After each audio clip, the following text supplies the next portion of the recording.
ایک دفعہ اللہ کے نبی حضرت نوح علیہ السلام جس جھونپڑی میں رہتے تھے وہ اتنی چھوٹی تھی کہ آپ اس کے اندر سوتے تو آپ کا آدھا جسم جھونپڑی کے اندر اور آدھا جسم جھونپڑی کے باہر رہتا۔ جب ملک الموت آپ کی روح قبض کرنے کے لیے آئے تو انہوں نے فرمایا کہ اے اللہ کے نبی، آپ نے اتنا عرصہ اس چھوٹی سی جھونپڑی میں کیوں گزارا؟ اگر آپ چاہتے تو بڑا گھر بھی لے سکتے تھے، کیا وجہ ہے کہ آپ نے بڑا گھر نہیں بنایا؟ تو حضرت نوح علیہ السلام نے عرض کیا کہ اے ملک الموت، میں نے تیرے انتظار میں ہی اس چھوٹی سی جھونپڑی میں رہا ہوں۔ تو حضرت عزرائیل علیہ السلام نے فرمایا کہ ایک امت ایسی بھی آئے گی جن کی عمریں تو 60-70 سال سے بھی کم ہوں گی، لیکن وہ بڑے بڑے محل تیار کریں گے۔ تو اس پر آپ نے فرمایا کہ اگر میں اس زمانے میں ہوتا تو میں اپنا سر سجدے سے ہی نہ اٹھاتا اور ساری زندگی اس سجدے میں ہی گزار دیتا۔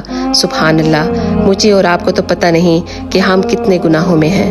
اللہ تعالی ہم سب کے گناہوں کو معاف فرمائے، آمین یا رب العالمین۔